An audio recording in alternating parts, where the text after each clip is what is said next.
భీంపూర్ మండల కేంద్రంలో బోధ్ ఎమ్మెల్యే రాథోడ్ బాపురావు పర్యటించారు. మొదటగా కొమరం భీం విగ్రహ నిర్మాణానికి భూమి పూజ చేశారు. అనంతరం భీంపూర్ మండలంలోని మర్కగూడ గ్రామంలో కొమరం భీం విగ్రహానికి పూలమాల వేసి 4 లక్షల రూపాయలతో ఏర్పాటు చేసిన తెలంగాణ క్రీడా ప్రాంగణాన్ని ప్రారంభించారు. నాయకులు గ్రామస్తులతో కలిసి వాలీబాల్ ఆడి ఉత్సాహపరిచారు. ఆ తర్వాత లబ్ధిదారులకు కళ్యాణ లక్ష్మి చెక్కులను పంపిణీ చేశారు. ఈ కార్యక్రమంలో టీఆర్ఎస్ మండల convener Nagaiah, MP Santosh, vice MP Lasmanna, Markaguda sarpanch Sunitha, వివిధ గ్రామాల సర్పంచ్లు, నాయకులు, కార్యకర్తలు పాల్గొన్నారు.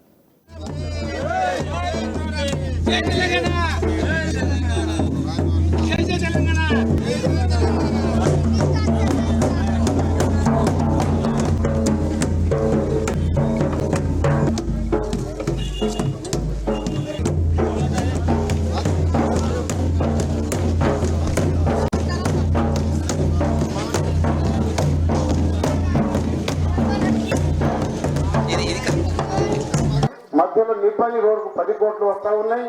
10, 12 ఎంత 22 ఇవి 18 దాదాపు 50.